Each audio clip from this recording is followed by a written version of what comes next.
In this program, we talk to Hamilton Stapell PhD. Now, he's an associate professor of history at the State University of New York. He sits on various boards, including the Evolutionary Studies boards. He's also the creator of one of the first college-level courses on ancestral living. Now you might be wondering, why would somebody like that get professionally interested in the paleo diet? And that was a question that intrigued us as well. So we asked him why he became interested and even connected to the paleo movement. And does he, in his professional opinion, think that the paleo movement is going to last, or it's just another fad? Let's join Hamilton Stapell and Alan in the studio right now. Good morning, Dr. Stapell, and thank you for taking your time away from your busy schedule to be on the Low Carb Paleo Show. I understand you are the associate professor at the New Paltz University in New York. What is your teaching specialty? First, let me say thanks for having me today. It's a real pleasure to be here. My background is in European history, and I spend most of my time teaching about the development of Europe since the French Revolution.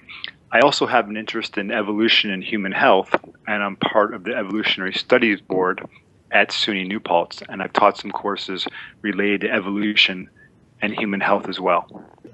Can you tell us how you became connected to the paleo movement then? Sure. This goes back to 2002. At the time, I was living in San Diego, and I'd always been interested in evolution, and I'd always been interested in health and performance. And I happened to come across a book called Health Secrets of the Stone Age. And this really opened my eyes to how evolutionary theory can inform optimal health today. So that started me down the paleo road before I think it was even, sort of labeled paleo per se too much. And over time, I became more and more interested in it.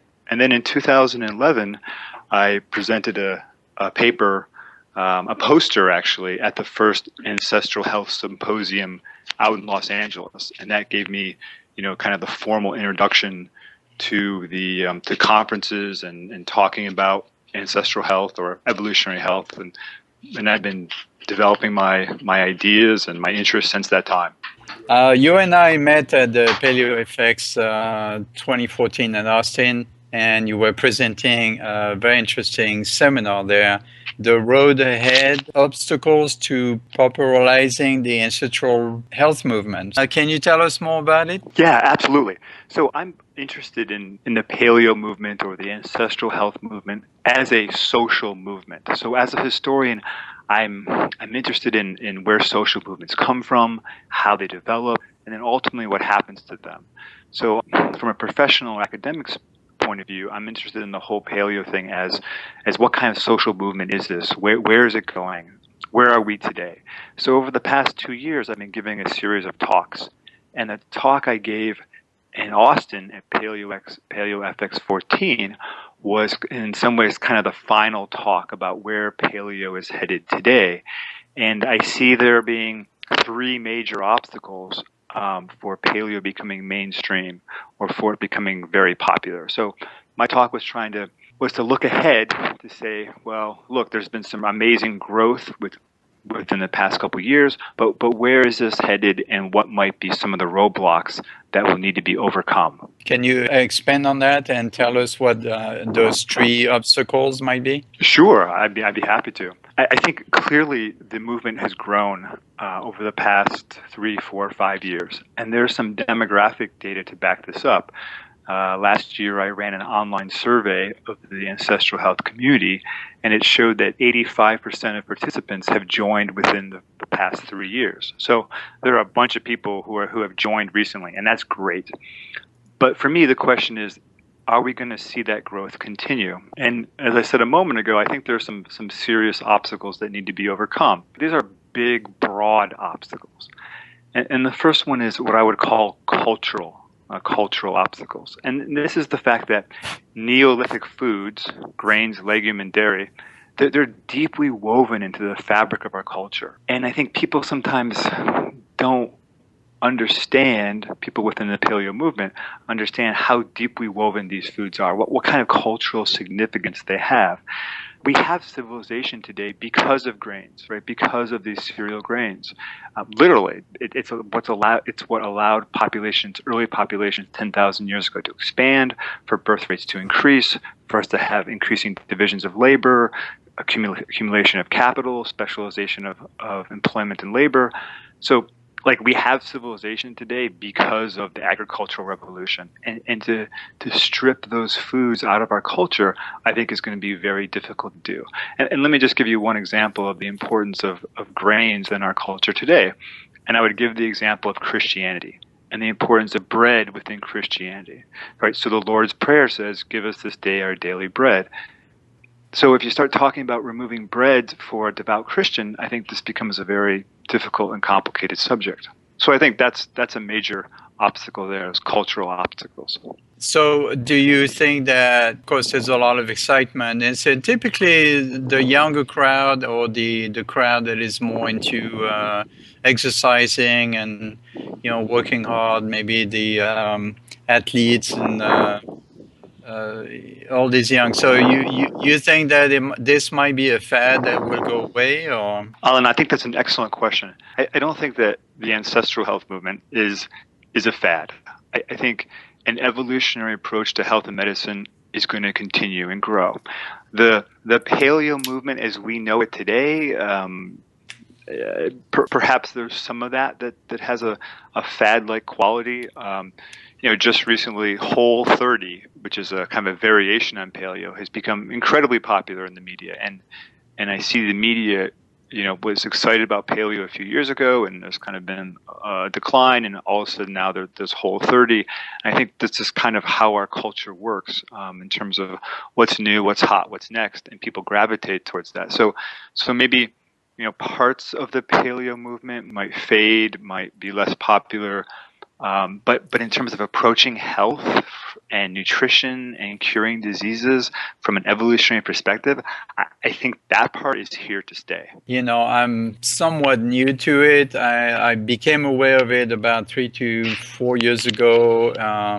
A friend nutritionist kept on telling me about it, and I was in the middle of my gluten-free phase, so I didn't pay too much attention. But then as she explained me more and more what it was about, it just made sense to me to switch from just gluten-free to paleo, because then I'm taking all grains out of the picture. Because I'm kind of healthy, I don't have any major health issues, or minor for that matter. I didn't see a whole big change in my health per se, but I do feel better. And that's all I can say at this point. What's your opinion on how it affects people's health on the paleo diet? I think this is another really important question. And it relates to something you said a moment ago about young people or motivated people turning to paleo, getting turned on to paleo. And I think this is a really key part of the whole equation here. And some of the other information that I received from the online survey that I ran last year had to do with why people go paleo. And there's really two kinds of people who go paleo. The first kind of person are those people who are sick and for whom conventional medicine has failed, right? So there's something wrong with them. Maybe they have some kind of metabolic disease. Maybe they're struggling with obesity. There could be maybe they have GI issues or autoimmune issues.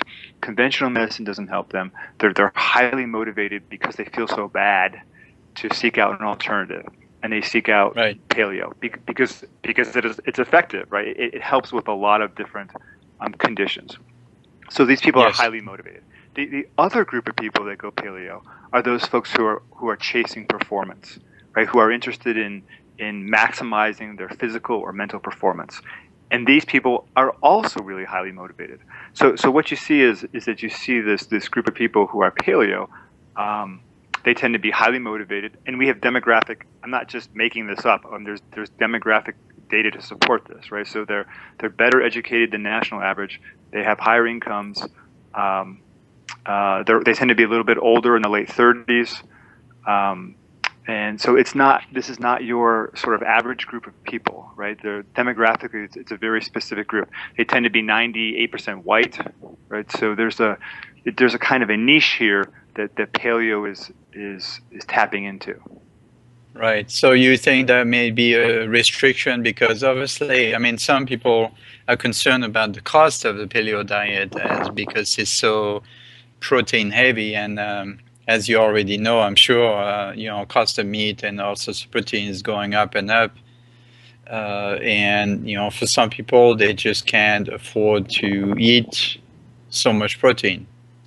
I agree. I think this is a real issue. So I think that the cost and relative inconvenience of going paleo is another factor, without a doubt, right? So you can do paleo cheaply, but in general, it's for the reasons you mentioned that it's more expensive to eat a high quality, nutrient dense diet, and it's also just not as convenient. If you're on the highway and you need to stop, there's going to be a fast food restaurant that's not necessarily going to have give you paleo offerings. So you can do paleo, but it's more expensive and it's not as convenient right now. Right. But I would say, to circle back to the three main obstacles, and I gave you the first one before, and that was the cultural obstacles. I think the cost and inconvenience is important, but it's not as important as the other two obstacles that I see being out there. And let me give you another one at this point, and that is there's physiological obstacles, right? So there's good evidence to suggest that Neolithic foods are addictive, right? Particularly refined carbohydrates. Right. So when we ask people to go paleo, we're asking them to give up the foods in their diet that are most addictive, right? So it's physiologically difficult to do, and I don't think this is fully appreciated. So the people who are able to break those addictions are the folks who are highly motivated, right? And this leads us back to what I was just talking about in terms of who goes paleo, right? So Neolithic foods, and there's some estimates that 70% of the current American diet, 70% of the caloric intake is either Neolithic or industrial foods, right? So this includes refined oils, refined grains, alcohol, etc. So when we're asking people the average person to give up 70% of their diet, and the 70% of their diet that's the most addictive, right? That's quite a we're asking a lot of those people. Yeah, trust me, I know about it. I'm French, so good bread, croissants, and pastries. That's what I was raised on. But the fact is, you and I know that because of the way agriculture is supported by the government, the cheapest source of energy is grains and refined grains. So I could see how the cost of the paleo diet might slow down the progress. Yes, I think the cost is definitely an issue. We talked about the inconvenience as well, and I think to touch on the final obstacle that I think is out there, I would call these social obstacles or values obstacles. So, today we live, I would say, especially in this country, in an environment of, where people want instant gratification, where people want happiness, right? Happiness now, that they what I would say is, we privilege transitory happiness over true mental and physical flourishing, or what the Greeks called eudaimonia. So people are interested in having fun, people are interested in having it now, people are interested in having it easy, and the paleo movement doesn't line up very well with that. It takes effort, it takes an investment of time. And it's difficult to compete with those foods that give you so much pleasure so quickly. So I think there are social or values obstacles that have to be overcome as well. I agree with you. What I hope is, I'm seeing that in a couple of headline doctors and MDs, like Dr. Walls, for example, that she had fully adopted the paleo diet, and she recommends it, and in her Walls protocol. Do you think that maybe more medicine will sort of move that way? I sure hope so, because I think an evolutionary approach provides a very important lens or template when it comes to thinking about human health and disease. I think Terry Wallace has done some great work, and I know she's not just writing, it's just not her own personal experience and just not the books that she's writing, but she's engaged in research and scholarship in terms of the implementation of her WALS protocol. So I know that she's currently working on specific studies, and she has a group of patients that she's working with to document how her protocol helps people with MS.